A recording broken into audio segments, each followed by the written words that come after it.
Bonjour à tous et bienvenue sur ma chaîne. Alors cette semaine, je vous propose un update spécial graphique, un update lecture. Il faut savoir que je me suis mis depuis, ça fait 1 an maintenant, je me suis mis à lire des BD, des comics, des mangas. Donc par contre, afin de limiter un peu mon budget niveau achat, je les emprunte essentiellement aux médiathèques. J'ai 2 médiathèques à proximité de chez moi, donc je les emprunte ici. Et là, donc j'ai profité de ma semaine de vacances pour essayer d'avancer justement dans les lectures pour pouvoir les rendre dans les temps. Donc cette semaine, j'ai lu les 2 premiers tomes de manga Silent Voice, donc qui nous parle en fait qui traite du handicap et du harcèlement scolaire. On va se retrouver donc avec, alors je vais essayer de retrouver les noms qui sont, voilà, Shoko Nishimiya, qui est une jeune fille malentendante, où ça s'est très mal passé dans son école précédente, donc elle était victime de harcèlement. Et donc elle arrive là dans une nouvelle école et elle va être un peu la cible d'un jeune garçon qui s'appelle Soya Ishida. Donc qui lui ne va pas comprendre, voilà, qui se pose des questions, pourquoi elle est sourde, est-ce qu'elle le fait exprès, est-ce qu'elle est réellement malentendante, ou est-ce que c'est pour se faire plaindre. Et donc du coup il va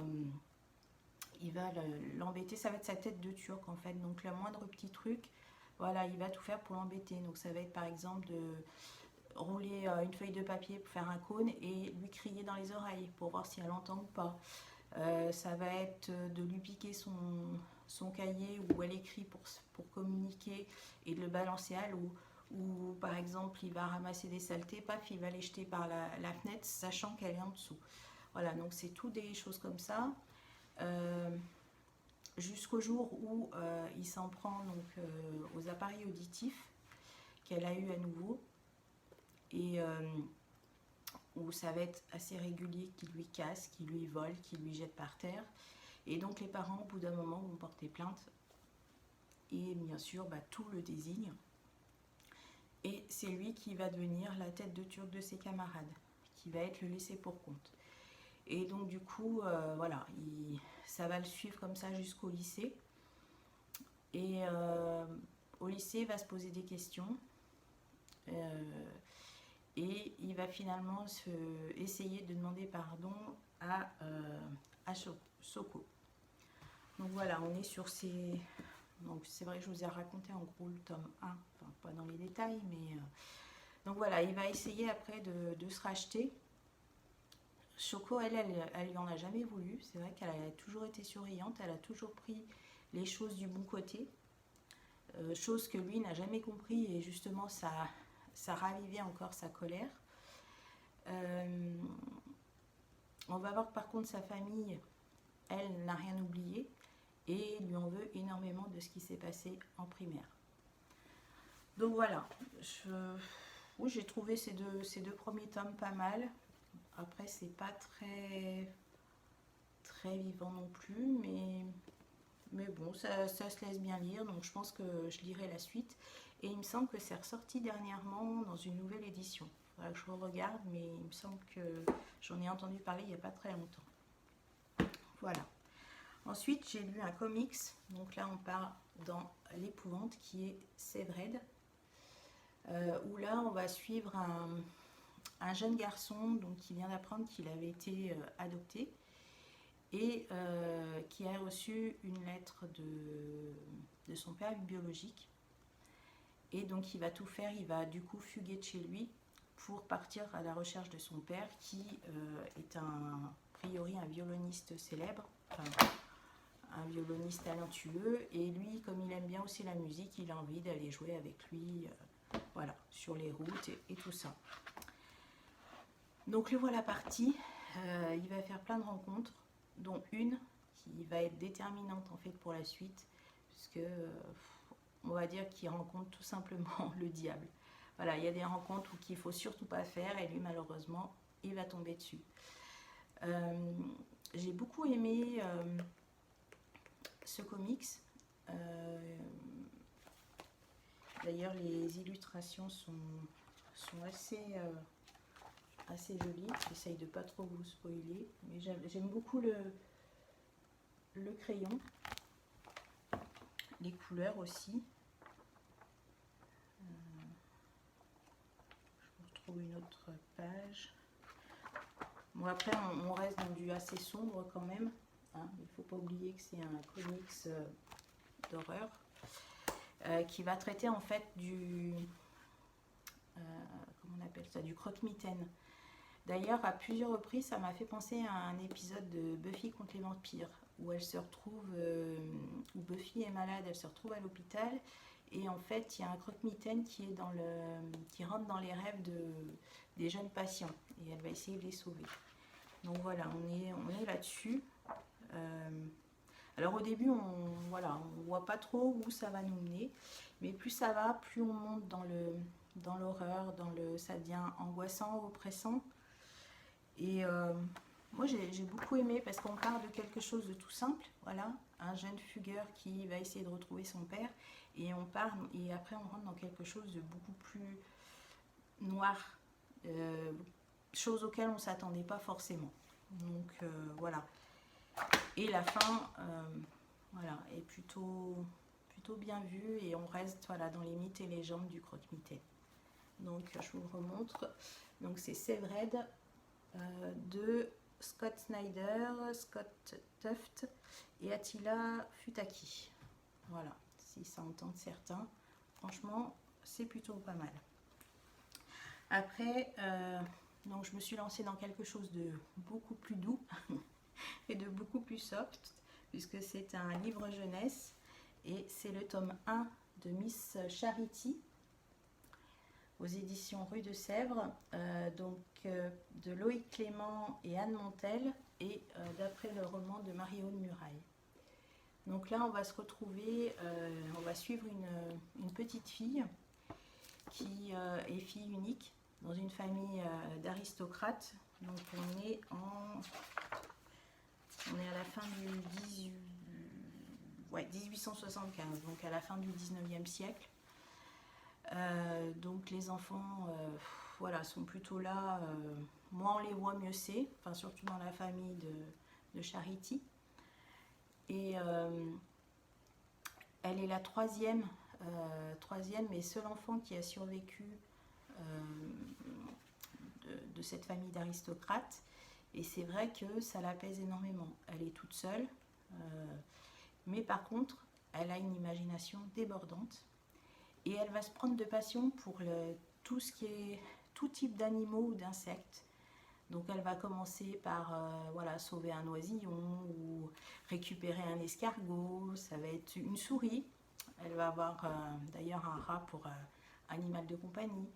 Et elle ramène tous ces petits insectes, animaux dans sa chambre. Donc il y a des bocaux, des cages un peu de partout, aux grandes dames des domestiques.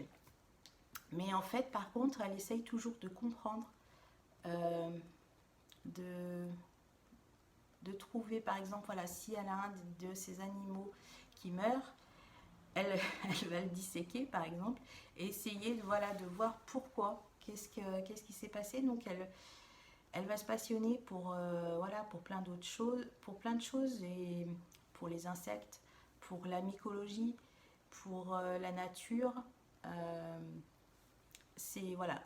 Elle est dans son monde, chose que ne comprend pas toujours les gens. Sa famille, moins il la voit, mieux il se porte. De toute façon, sa mère, à part lui faire les leçons religieuses, c'est les seules conversations qu'elles ont. Son père ne dit rien, se contente d'écouter. Donc elle est dans cet univers qui va être un peu... qui va s'élargir avec l'arrivée d'une préceptrice française qui va tenter de lui apprendre le français, le piano, mais ça va tout partir en catastrophe. Et finalement, elle va s'adapter à elle et lui faire découvrir d'autres choses au niveau de la nature. J'ai trouvé ça très doux, très poétique. Et puis les illustrations sont toutes simples, toutes mimi. Le petit hérisson, j'adore, il est trop beau. Et voilà, avec des couleurs très sympas aussi. Donc on va faire aussi la rencontre de sa famille, de ses cousins qui sont totalement à l'opposé d'elle. Et voilà, c'est un peu le choc des cultures, si on peut dire. Donc n'hésitez pas, ou même pour vos enfants. Donc Miss Charity aux éditions Rue de Sèvres. Voilà. Et puis en dernier, je vais vous parler d'une série de BD donc, qui est en 2 tomes et qui s'appelle Une rue en Amérique, Broadway. Voilà, les illustrations sont magnifiques aussi. Franchement, j'aime beaucoup le trait du crayon et c'est de JF. Voilà. Donc en fait, là on va partir sur la famille Chapman. Voilà, cherchez le nom. L'un des, donc ils sont 3 frères et l'aîné des frères vient de mourir. Du coup, les 2 autres se retrouvent, héritent du cabaret qu'il avait ouvert.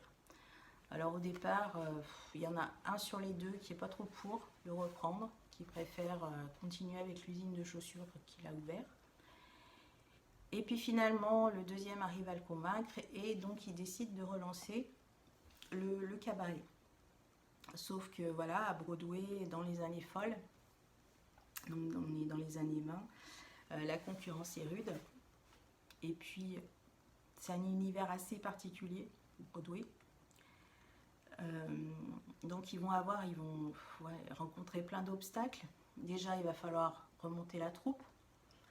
Donc ils vont rappeler la vedette principale du spectacle qui avait fait monter son frère, qui est une peste et qui veut écraser tout le monde. Et surtout, elle a un autre dessin qu'on va apprendre plus tard. On va faire la connaissance d'une petite jeune danseuse, Fanny, qui chante, qui danse, mais qui malheureusement est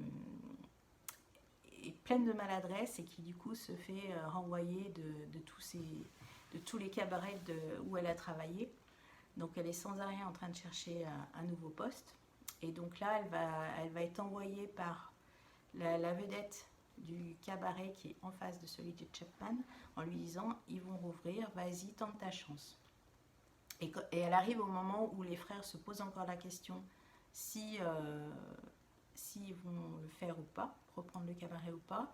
Un créancier arrive en leur disant « oui, voilà, à quel montant on peut vous reprendre l'immeuble ?» Et pour l'envoyer pète, ils ont dit « non, mais c'est bon, on relance, voici, on est déjà en train de recruter ». Donc voilà comment elle est recrutée par les Chapman. Et plus ça va, plus on va s'attacher. Donc elle s'appelle Fanny. Elle a un furet pour animal de compagnie.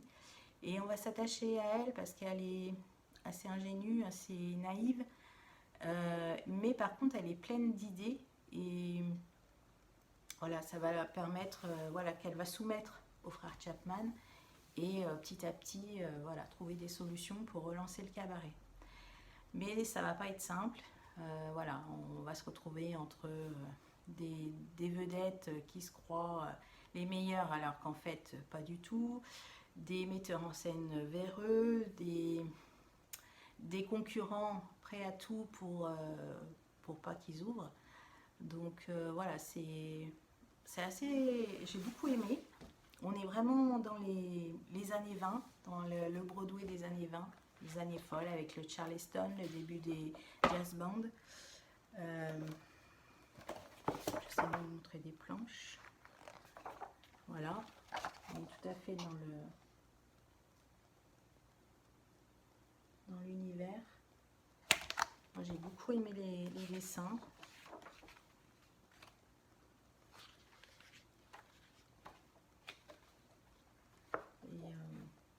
Voilà, si vous aimez, si comme moi vous aimez cette période de l'histoire, qui est les années folles, le jazz, les comédies musicales, et ben n'hésitez pas à lire Une rue en Amérique, Broadway. Donc qui est en 2 tomes, les 2 tomes sont sortis, et franchement